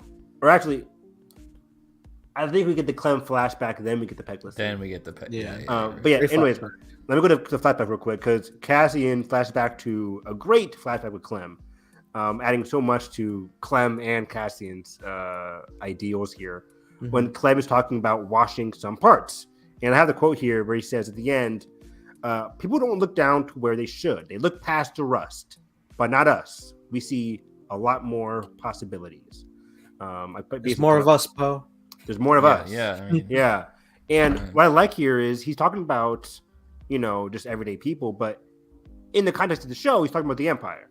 The Empire is refusing to look at the everyday people. They look past the rust. But as the people who are at the bottom, they don't have that opportunity to look past one another. And even in this funeral scene, they're not acknowledging the everyday people. They're simply just looking for Cassian, and they underestimate him completely. That's a great point. Yeah, they underestimate the entire city because last week's episode 11. Gosh, I love how it starts early too. It starts early because episode 11, they're like, remember I said they pushed it back to the Dedra afternoon. wants it to box him in, make it small, and what happens in this episode? The exact opposite. It's not small. It's huge. They start early. And it gets out of the ISP's control in an instant. And it's just so good. And that's why I like this whole Clem quote, because Clem is basically backing up the cause, backing up Marva's ideals and what eventually becomes Cassian's ideals. Like, okay, this is just building and building on top of what Cassian already knows. He already knows these things. Because this was told to him in a flashback. He already knows these things. He just lost it along the way. And now he's regaining it. He's regaining his purpose. Which this whole scene was about him regaining what he already knew, which is what's so beautiful about it. But yeah, he meets Pegla, says like, you shouldn't be here, people are going to track you down, and then he's like, we'll be fine, I got to rescue Biggs, because Pegla's the one that tells him about Biggs' situation. Yeah, he says Biggs has been kidnapped by ISB for a while now, and I think this is where Cassian's like, okay, now I know my mission. Unfortunately, Marva's gone, but Biggs is still alive. I can still rescue Biggs. It's so funny. My unpredictable dumb rot brain was just thinking like, oh yeah, Cassian's gonna be in the center of the uprise, leading the charge. Like, nah, he's not even involved whatsoever in this episode. He's on that stealthy side mission life. Which is still ballsy, right? Like any other show, your main character is gonna be part of the rebellion, part of the uprising, but he's not. I don't think he killed a single stormtrooper, did he? He was pretty sly. I don't think he made contact with anyone. Exactly. Did he choke out somebody? No, he pulled a gun and he realized it was somebody. Oh, he probably did. It was his friend. His friend did kill somebody, didn't he? Kitchen. I think he did kill somebody actually. Maybe. Oh yeah, he killed one guy to get a blaster. Like on a ladder sequence, he shoots him and then continues. Yeah. But yeah, so he's like, but it's overall super stealthy mission. Like your main Yeah. character in the finale isn't having this big triumphant thing. It's these small triumphs. But his small ghost triumphs. lives over the whole affair. And it's so cool. Exactly. It's so genius. Because then you have Cinta and Luthen comes up, and Vel is there, and you the know, whole gang's all here. Yeah. gosh, Brazo's like, I'm gonna Gang's all take here. care of everything, and so Cassian is going after. It's a lot. But it works so well. Oh yeah, continuing on the nighttime sequence. So Cassian now is in mission. I gotta rescue Bix, but it's nighttime. He decides to lay low at his ship. At this time, a storm is coming, and what's so beautiful is like the tension's already been building. A literal bomb is being created to jumpstart the story, the plot, into an explosive array of chaos. At the same time, exactly, he's a spark in a sense. The manifesto. Right? At the same time, a storm is brewing, which is so like in a figurative sense, like the storm is brewing, chaos is on the horizon. But at this time, Luthen arrives, and Cassian plays the manifesto from Nemec. Back where it all began, he's sitting in the ship that we saw in episode 1, or episode 3, or whatever, just hiding out, and he plays Nemec's manifesto, and it's beautiful. Like, we all knew this was going to happen in the finale. We all predicted, like, he's probably going to listen to the manifesto. It's really going to rile him up and give him purpose. I didn't write down every single quote from the manifesto, but I do have the ending here, where he says, "One single act will break the siege. Remember this. Try." And that's how it ends, as Cassian looks on against the storm in the horizon at night. And it's just beautiful. Like, I felt like my teacher was reading me a book passage. Yeah. and it hit. I was like, oh, nostalgia? remember this. Try. And of course, I automatically go back to Empire Strikes Back, like, do or do not, there is no try. And everybody's trying. Everybody's trying to, again, rebel in their own way. All it takes is somebody at least trying to go against unjust people, against the Empire, against people that are looking down on them. And that's exactly what happened in the morning. As in the morning, he goes straight to the underground tunnel that was teased by Marva a couple episodes prior.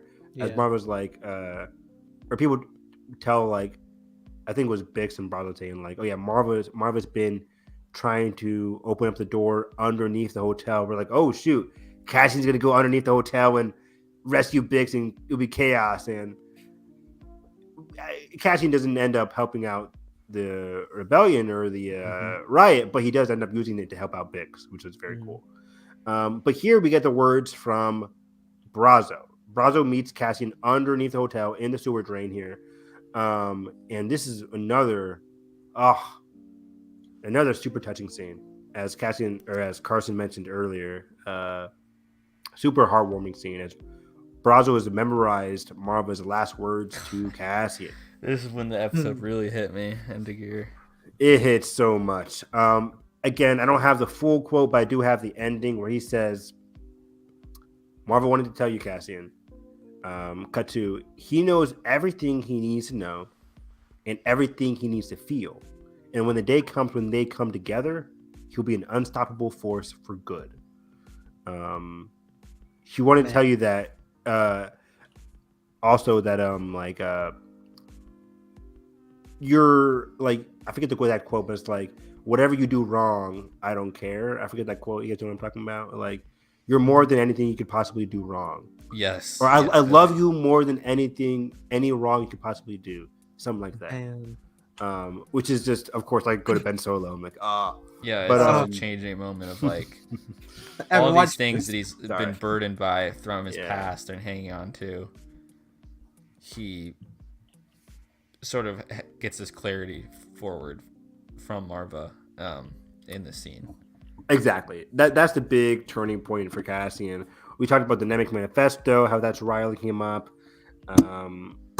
Him realizing that Marva's dead is also impacting him. Clem's flashback is impacting him. But I think here, his final words, I think he's burdened by his last scene with Marva was an argument. They were arguing about what path you should go on, and he chose the one that's less dangerous in a sense. Like he chose to go to Neamos, Space Miami. Yep. Because he says he can't escape the Empire, or he says he thinks he can escape the Empire. But even though now he realized that he made the wrong decision, he made a mistake that he can't take back. I think it's so, like Carson said, it gives him a lot of clarity that even though he made the wrong decision, that Marva still loves him. That even whatever, despite however wrongs he did, she still loves him, and she knows that he knows what he has to do. She knows him so well that whatever he feels right now in the moment, whatever he thinks he knows, he knows what path to go on to. And I think now, in contrast to episode 7, when he couldn't understand what she was talking about, I think now, 5 episodes later, I think now he finally understands what he has to do. And that's to rescue his friends, rescue the people that are closest to you, while inspiring others. I think in season 1, he's mostly rescuing the people that he's close to and that he has a connection with. I think in season 2, he'll start to be a leader for people outside of his own. Yeah. And which we see, we'll talk about the final scene later, but that is distilled very clearly, I think. Exactly. But yeah, this is such a great scene for Cassie. He doesn't say much. He just looks down and I think he's taking it in again. And that's the beauty of Diego's acting here, where he doesn't say much, but we clearly know that, okay, I have my purpose. I have my clarity. I know where I need to go. And that's basically it. I stopped taking notes here because I had to watch Survivor. But well, man, half of this is all montage, really. Yeah, it's all montage. We cut to basically the rest of the episode is pretty self-explanatory. We get a beautiful speech from Marva. Marva as Cassian positions himself high up. He's looking through. He's across the hotel, right? Across the hotel, in some building where the bricks creak through and he can see. Yeah. And then the tip off happens. He escapes that area, right? Yeah. Uh-huh. And then I think this is when we start to see everyone, Luthen is sort of on the outskirts, and then we see Cyril. Luthen's listening to Marva's speech, and he's like, oh fuck yeah. Yeah. And so we start to see everyone, and I can't remember what Cinta's doing at this point, but it all starts to come together. Great scene very small scene between Cinta and Vel. Yeah. As it's ramping when she's up, getting out of the apartment. Yeah, Cinta's zoomed in. I gotta see everything that's going on. And Vel's like, "Can you step back from the window for a second, please?" No. It's no. I'm in the mission. I'm in too deep. No, but she steps away, and it's just a great moment where they don't say much. They just look at each other, and it's Yeah. They know. It's we know. Vel. I was surprised actually. This wasn't really resolved explicitly as I was hoping for, but I wish we got a kiss, but that's fine. It's fine. I was expecting more dialogue between them, where it's yeah. Can they talk about their feelings, please? But we get, I guess, less is more here.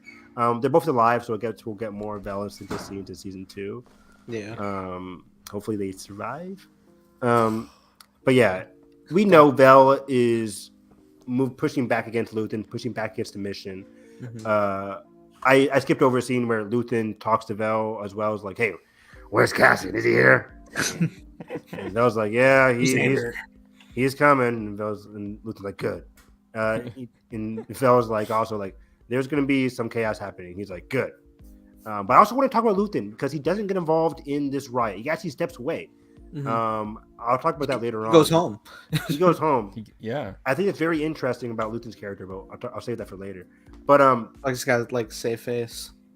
It probably, yeah. But then Luthen talks to Vel. Vel talks to Cinta. Again, I like how Vel is seemingly pushing away from this. She doesn't end up killing Cassian, of course. She doesn't even meet Cassian, I don't think. Throughout all this chaos. The chaos takes place, and it's yeah. What can we do at this point? There's no cover here. Let them do their thing. Yeah, it's too hot for us. But yeah, we get the funeral procession, which goes brilliantly for us, at least for Ferrix. So the band comes in early. People come in from all different sides of town. What I liked about it was, just going off my memory now, I like how they want to box them in, but everybody just start pooling into the city from and all then they try to like corners. form a line, and then God, that Imperial guy is so good. Oh yeah, The one in sort all of- black. You mean? yeah. The guy was like, "Yeah, form a line." Like, Line now. Hold the line. it's so. That's what the beauty of the show is. It's so relevant to things we've been seeing in modern day America in the past couple of years now, with all these riots and everything. It's so relevant. People just like, it's a simple funeral procession, but they want that control. And one of Nebula's quotes, whether it was this episode or the last, whatever, one of Nebula's quotes is like, if they have this power, they shouldn't be afraid, right? If you have so much power, why are you afraid? I think even Cassian has said this in the prison arc. Like, if they have so much power, why are they afraid of us? There's more of us than there are of them. And they're showing their fear here. I was like, let's line up. And against what? Like, they're just lining up for a funeral. But the Empire is so in need of control that they can't have that happen. So they're just lining up, and then it all stops. Well, before that, I just want to compliment Nicholas Patel for having the score be live. Wow, that was shocking to me. I'm like, Star Wars, I figured like we're going to get this big, somber score from Marva. But no, it's a big triumphant / somber marching band. Yeah, that was surprising. Yeah, really very cool. Genius. Again, Bertel must be nominated for an Emmy next year for score. 100%. Please. I would love that so much. But yeah, then we get Marva's whole speech here, which in a show that has been dominated by phenomenal speeches, this is up there. I think this is probably my second favorite. Of and course, it's so perfect because one you're like waiting for it to break, like into like explicitly fuck the Empire, literally. Like, at first it's like, oh, Ferrix, da da da da da da da, but then it just sort of hits its stride, and you start, the way it's cut with the crowd and everything is so well done. It's each perfect perspective of like seeing the hologram. I love the little line at the beginning. It just went so quick, but she's just like, it's funny. It's as if I can see you all. Yeah, I know. Oh man. It hits. Because she's imagining it in her head. This is, it's so heartwarming. It's filled with so much vigor and courage and just so much heart coming from Marva. Even though she's passed away, even though we didn't see her die off screen. Her presence, her rebellion lives on. And it's so genius that we didn't get that moment with Marva, but Gilroy and Squad, the whole team is allowing us to. Yeah, the whole town did, and the show is allowing us to be with Marva. And the bad guys did. The Empire did, which I think is equally as interesting. Equally powerful. It's very funny how the Empire, they didn't kill Marva, but Marva still lives on, and they can't do anything about Marva it. wounded them, however small, and now bigger that it is. I took a couple quotes here from the speech. Every time the dead lifted me with their truth. Now I'm dead. And I want you to go on. Fight for, I didn't get the exact quote here. Basically, fight for what's right. And then fight the Empire, which, it used to be fuck the Empire. But couldn't go through, which I don't mind. Yeah. It's kind of self-said, right? But fight the Empire. And what's so beautiful about this speech is like she acknowledges how she's been sleeping, and this whole metaphor towards sleeping has been a constant presence throughout this show. Whether it's Cassian saying I can't get enough sleep, or Nemec saying he can't get enough sleep prior to the Aldani mission, and Cassian was like perfectly fine. Or whether it's in the prison where like Cassian starts to struggle with sleeping, or just Cassian in general, his whole character arc, he's been sleeping. That entire season about like what you should do, his purpose. And Marva admits that, like, yeah, I've been sleeping on Ferrix. Like, we've been doing our thing. The Empire comes. We do what we need to do to survive. We play the middle ground, right? We play the gray here. But now that time is over. Now it's time to fight. Now it's time to use the sacrifices, use the dead. The dead have died for a reason. And it's time for us to push forward, give their deaths some purpose, and fight the Empire. It's so beautiful. I see this like in a lot of like anime or TV shows that I watch a lot, where their death, the death of people, whether it's important people or just people part of a squad or family or community, and when they die, you can't let them die without purpose. Like this happens in Attack on Titan a lot, where it's like people have died in the past in the search of truth, in search of their own dreams. We can't have that be for waste. This is why we have to fight. We're alive for a reason. We're alive, part of our community. We can't just continue sleeping and let our community go to waste. We have to continue fighting. And it's so inspiring. It's such a beautiful speech. And what's so good is that, like we said, every different character is getting a perspective. Cassian, Bix is like going along with the words as she's in prison, as she's still a little bit loopy from the torture. While the Empire is all like, what's going on? Like they're all like foaming at the bit to go against this speech that they can't do anything about. And Tries then to cover his coat over the hologram. exactly. Oh yeah, that was I forgot about that. Yeah, Some amazing comedy in this show that goes kind of under the radar, and I love it. it's so good. It's like this comedy that makes the Empire look like idiots. Yeah.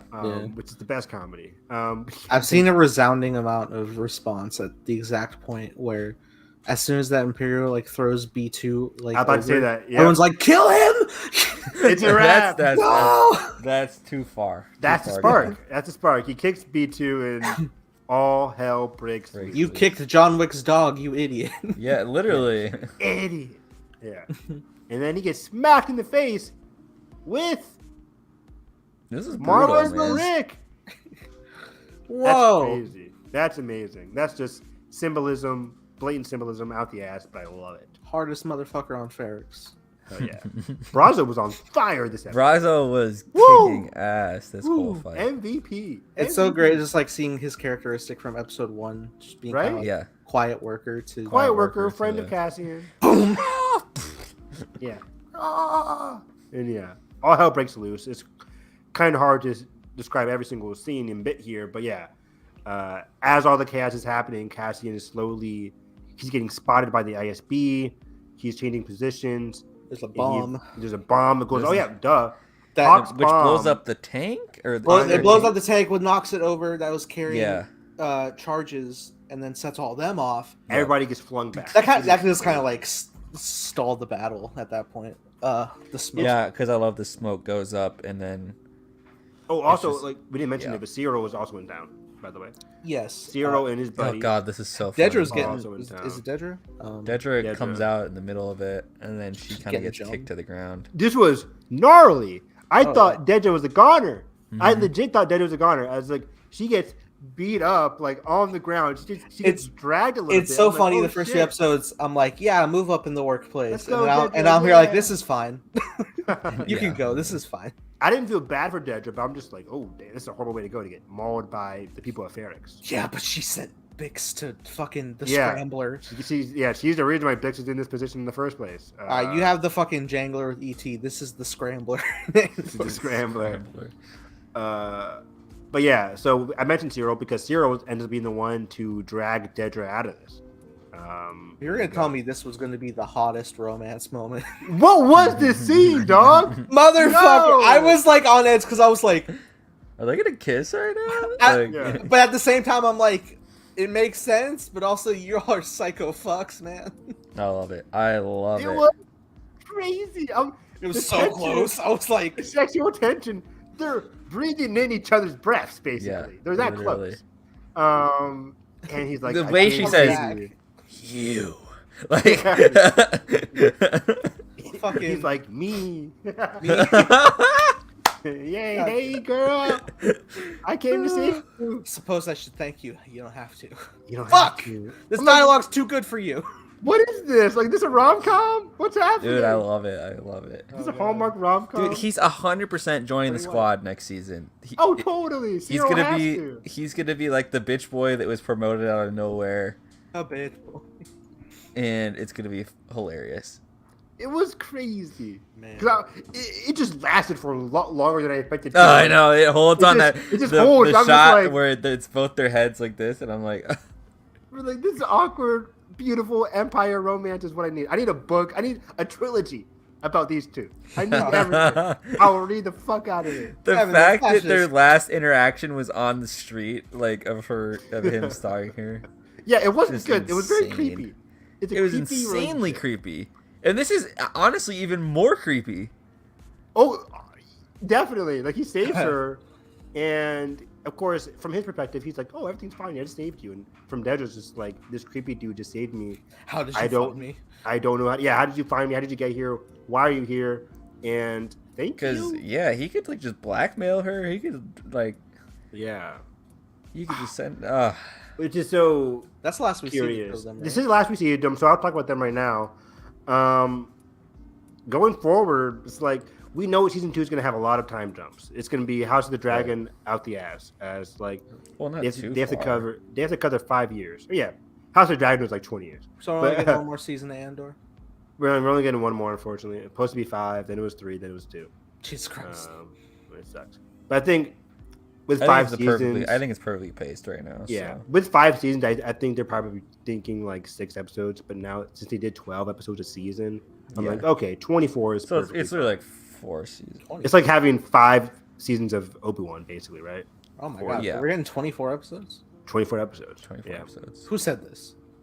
Tony Gilroy. 20 himself. Gilroy. Oh my god. I don't read. Oh, that's fine. That's fine. Welcome to society. I swear in every interview he goes, we have 24 episodes to tell this story. Yep. I thought he Blah, meant blah, this blah. 12 and the next one then. Yeah, Yeah, that's 24. that's 12 times 2. Oh, I thought you meant season 2 was going to be 24 episodes. That's what I was asking. Oh No! I was no. like, Nani? Oh, goodness. That's why I was like, there's no fucking way I missed that. I would actually hate that. I would hate 24 episodes. Yeah, that would make Isn't zero that how sense. shows used to be? Yes, and that's why I stopped watching Criminal Minds or CSI Miami or CSI New York Or any CW show? Every network show was 24. Lost had Yeah, no but reason you being can't 24 do it. episodes. You can't do every a Star Wars season. show on a 24 episode Yeah. network budget. That's the Watch issue. me. I think I mean, a lot you of could, but I stopped watching a lot of shows on network television, like Blacklist. I used to love. I'm like, if I'm Oh my behind God, on my these parents network had that shows- shit recorded all the time. Took up a Oh. whole DVR box. Oh, Oh, your same. memories wiped. My DVR was like all like these criminal shows I used to love, but if I get behind, it's like 24 episodes. It's hard to track. I think what really changed the game was like Walking Dead came out with like, hey, yeah, there's 5 episodes in season 1, and that's Mhm. it. And I think Breaking Bad got into it with like 8 episodes in the final season. The Breaking Uh, Bad season yeah. 1 amount of episodes is what inspired me to be like, okay, yeah, let me start Time Blazer slow. Let me. Not everything needs to be We do. 24 or 12 episodes exactly. No, Um, no. But now it's funny. People are going back to the idea of like it needs to be more than 6 episodes because the Marvel rot brain, you know. Marvel has conditioned people to think that 6 episodes is bad. And I don't think it is. It's just I think No, the it's Marvel just- stuff is just badly paced. I just don't Um, think. Yeah, like I don't think they understand what a limited series is. Like you watch For the most Chernobyl- part. you watch Chernobyl and you're like, okay, that's what a limited series does. Chernobyl is like what, 7 episodes, 6 Six. episodes, Or 6? 5 Yeah, even, I think. probably. And Chernobyl's a phenomenal show. Chernobyl. Yeah, most Marvel shows just don't use time wisely. I say that having loved, you know, Miss Marvel, which is 6 episodes. Yeah. I love that first season. But you know, it mixes back sometimes. But But also, it had, you know, longer episodes. I think it wasn't Miss Marvel like 40 Yeah. minute episodes. so was, you know, Captain Winter Soldier. Was it? 6 I feel episodes, like they were shorter. No, they're they're all pretty equally 40 to 50. 38 to 50. Yeah, Damn. depending on the episode. Yep. But going back to the show, yeah, this is the last we see of Dedra and Cyril. Nice. 2 great characters at this entire series or season so far. As Nathan mentioned, we were rooting for Dedra, which is so genius of the writers to have us root for Dedra, and then just like, yeah, don't forget she's a bad character, and what she did with Bix was heartbreaking to watch. But seeing Dedra's rise throughout the series was great. Great performance from the actress. I forget her name right now. She was amazing as Dedra. Same thing for Cyril. After the first arc, we saw less and less of Cyril, but his impact was still felt. Whether it's his scene with his mother or his scene with Dedra, like we clearly understood, however small Cyril's scenes were, his ideals. We understood his motivation. We understood that he was still upset with Cassian. His He mindset. still his mindset. Yeah, he still wanted to get with Dedra. He still wanted to insert himself into the cause of the ISB of the Empire, but he couldn't. He was grasping at straws from the outside, looking in. And now he's found his way. He found his way in, and now we're going to see where that leads him in season 2. It's so exciting because I think Kyle, I know his name, is a great actor, and he's phenomenal as Cyril. I just love his performance of this entire series. So I can't wait to see where he goes next. Same thing for Dedra, of course. So, pretty much it. Cassian successfully. I know I'm a lot of do that day this whole thing, but Cassian rescues Bix basically. Rescues her, gets her on the transport to go. But before that, though, I like when they first rescue each other. It's very heartbreaking because she's completely Bix is like, I don't want to leave. Like I can't leave. They're gonna come I back was to me. so worried she was gonna not leave because she was too like manipulated to obey. Mm-hmm. But it's shining through when she's on the transporter saying like Cassian will find us. God, I love that moment. So, that's a beautiful moment. Because it's Bix is on there and B2 gets on Bix, there. B2, Brazo. Who helps essentially drags out Pox's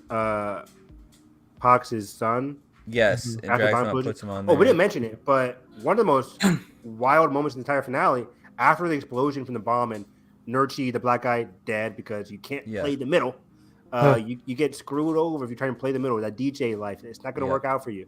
If you're going to do the selfish route, you're going to get punished. That's always been a George Lucas thing. Selfish never wins out. But anyways, after the bomb explodes, the Empire says, blasters on fire. Yeah. And people this was the most, how do I phrase it? It's like the most, not thrilling, but just like WTF moment I've seen in Star Wars. Like, we see blaster fires all the time. Yeah, it's nothing new. It was just, but this was like, it felt so raw. Because people that we love were dying. And we cut back to the guy that told Cassian that his mom was dead, Zan Juan. When he gets shot, the camera lingers. While he was tackling a stormtrooper. He was on top tackling, which is great. Boom, boom. But he gets shot, and the camera lingers for like 10 seconds. And it was a great choice from the director. Just to have us linger on, like, these are people that we're going to be losing. Yeah, I felt every death. And normally with Blast Fire, it's like, cut. You know? Mm-hmm. Yeah. But it was a very tragic moment because, like, it just starts. It's a chaos and it's not great. But it's great that people are finally uprising against the Empire. That's of course thematically great. But throughout all this chaos, people that we love and know and care for are dying, and it's just heartbreaking. This is very raw and real. The Rogue One-ification of Star Wars. Exactly.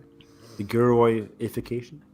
Hey. But I'm gonna go back to what I mentioned earlier. Here, throughout all this chaos, people are dying. Cassian successfully rescues his friends, but Luthen is not in the melee here. He kind of walks away. Of course, for one, he doesn't want to get caught. Yeah. I thought it was an interesting character decision because Luthen is one of the most major figures in this, but eventually becomes rebellion. I think he's realizing that But it's he's not beyond part of himself, and he can't actually affect that situation in the moment. And so I think it's sort of cool that he steps back and is looking at it and realizing that the wheels are turning. Like, he's witnessing this individual rebellion here, and it's sort of interesting to watch that play out. Oh my God, these bitches rebel. Good for them. Good for them. It's interesting. I think it's a very cool scene. I agree with you, Carson. But it's also, is Luthen the type of guy to get his hands?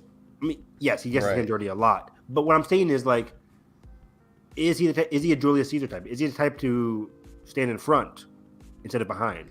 Right. So I think truly lead. Truly lead. As we get closer to the Rogue One events, I think he'll dive on in.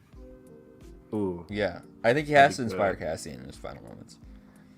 I think he does too, but I think Cassian's going to learn to rise above Luthen. I think Yes, 100%. through season 1, we've learned Luthen's a good, solid Luthen changes leader. whatever in the moment it needs to work, and Yeah. for a lot of the moments, it was Cassian doesn't need to live. It doesn't matter. Mm-hmm. And Luthen changed the game. Luthen's one of the major influences of the rebellion. He's a person, along with Mon, and Saul, and other people, are like constructing this network. And the network, as he said earlier on in the season, the network's alive, and it's time to use it with the Aldhani mission.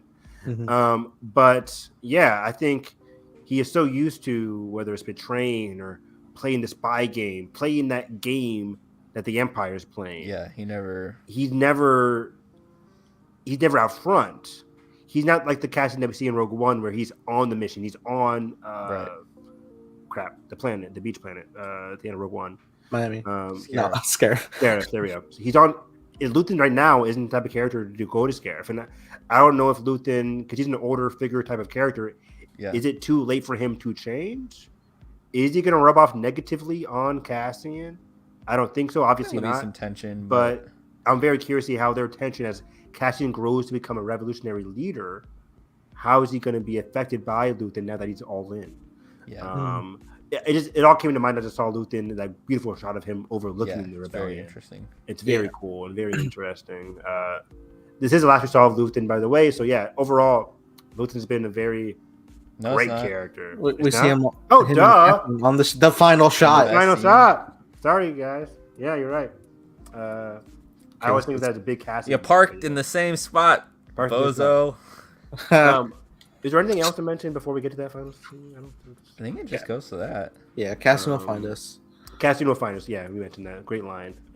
Because I mentioned it earlier. Cassian is prioritizing his safety of his friends. Yeah, Bix, B2, not himself. Yeah, exactly. Not everybody else. surviving. He lets them escape, which is so beautiful because the end of episode 3, he leaves them to go away from Ferrix, leaving them to suffer the consequences.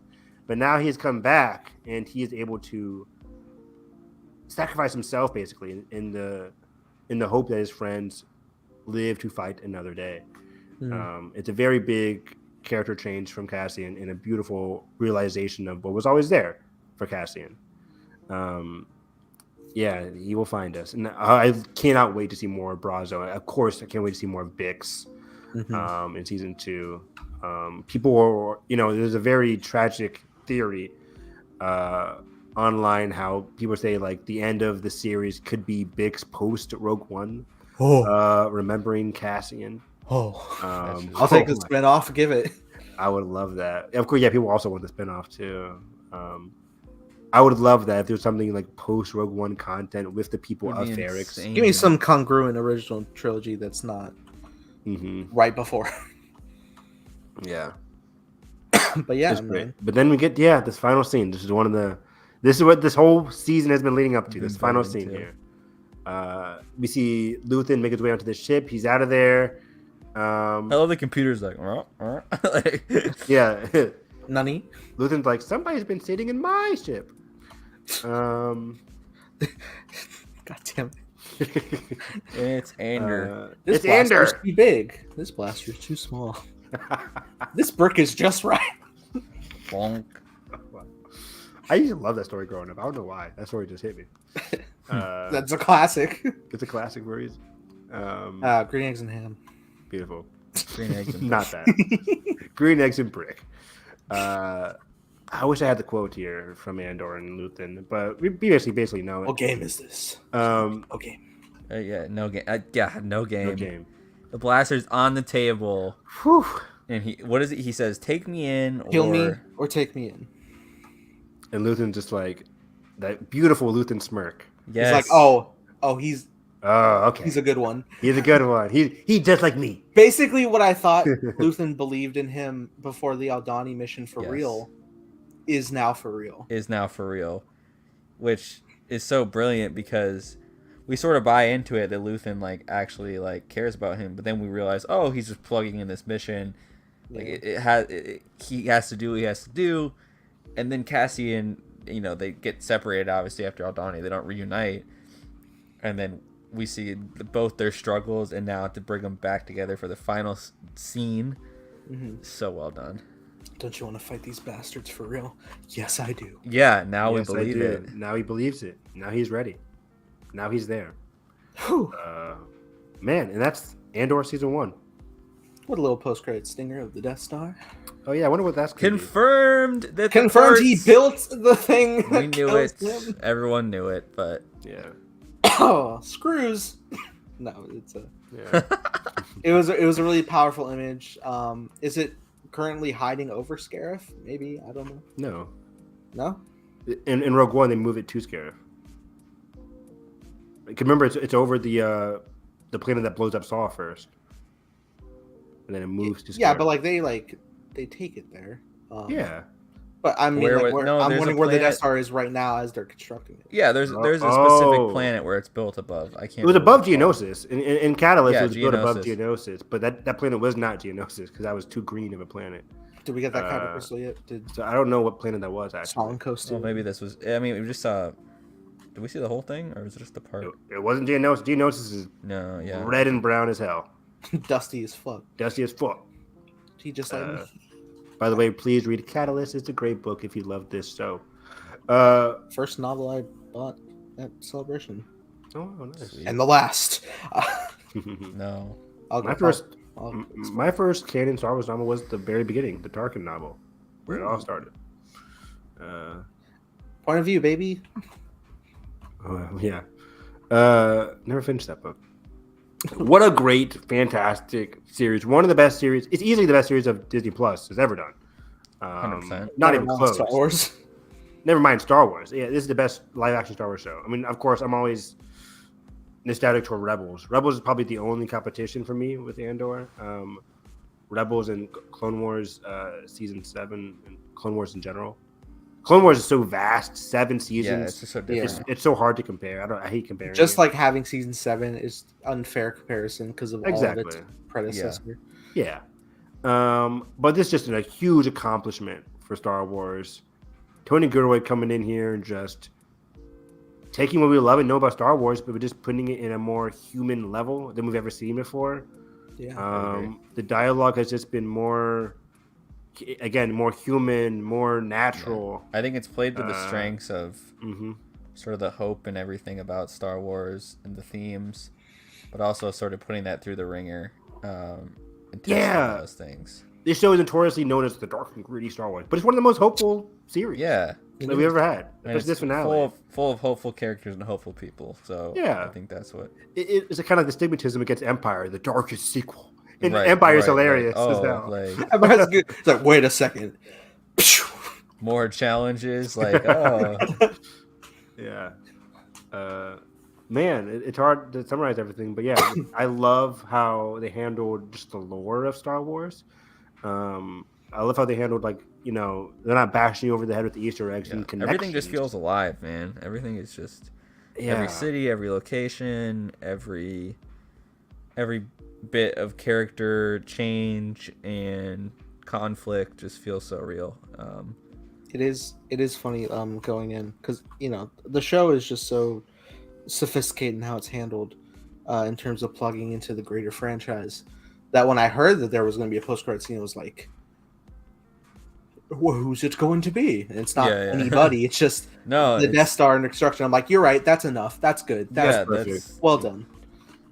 You know, Tony can feel like, I'm no way in hell am I doing a post-credit scene that's going to Yeah. be, like... Though I me was talk. sitting there and I'm just like, I will take a Krennic if you give it. I would adore the Krennic or, something like that. Dan's back for Secret Invasion. He's on to Disney Plus. But yeah, everything here was so focused. There wasn't any, like, what's it called? Backdoor pilots. There wasn't any connection to something we'll see in another show. It was all about Andor. It never strayed away from Andor and the people that he was closest to. Even returning characters that we know where they're headed, nothing was like plugged in, just like they're headed off to this place or this place. Yeah. It was. Just I know like, a guy. we're in- Wink, yeah, wink. the Jedi. Yeah, it was just so methodical in his writing. Yeah, I loved every scene, every second. And I was saying this prior to Andor. Every Disney Plus show, I'm like, can we get the perspective of somebody outside of our main character? God, it's so refreshing. Please, Cassian was barely in episode 9, and it was like I didn't even notice. I didn't even notice because I'm so because enthralled by everything is so Lupin and relevant to Mon. it. It just plays off each other. Man. Yeah, everybody plays off each other so well, and it's like, thank God. It's like the Andor scenes are great, but the beauty of the show is the cast, and the cast is so like we cut to a big scene, doesn't say a word. It's all related. We don't need thematically tied together in a bow. Mm-hmm. It's like the dialogue, whether it was needed or not needed, like everything was just smart, very smart. Please keep getting away with it. Please. Yeah, gosh. And I gotta mention this too. It's like this happened at the end of Mando season 1. Mando season 1. We're like, I want Filoni and Favreau on everything. Give me Filoni and Favreau really Star Wars. Then Andor, I want Gilroy on everything. No, we don't. I love Gilroy. He's fantastic for what he does. I don't need him to control every Star Wars TV show. Yeah, I don't need every Star Wars TV show to be like Andor. Yeah, I don't think I would want Andor right vibes to be everywhere. The Obi-Wan show. I think Obi-Wan's tone is great how it was handled. I don't want it to be as like intensely as Andor gets. Exactly, because there's some tweets going around like, can you guys believe Book of Boba Fett and Andor are in the same universe? Yeah, man. I can. It's like I can make jokes about those shows all I want, but it's like that was a very much a Robert Rodriguez show. Oh, for sure. And we mentioned that through our reviews and recaps. We're like, this is totally Robert Rodriguez. Yeah, and I think there's room for everything. And yeah, you know. So, Greg's execution aside, like I respect all the different kind of tones that they try. 100%. Yeah. It's funny. I'm sure Tony could if he wanted to, but I don't really like see him taking something as like whimsical as the Force and the Jedi into the own place. Yeah. What he's like going so hard of just like so many people are dying in this oppressive fascism. Whereas, and then you watch A New Hope and he's just like, oh, what was that? So yeah, great show.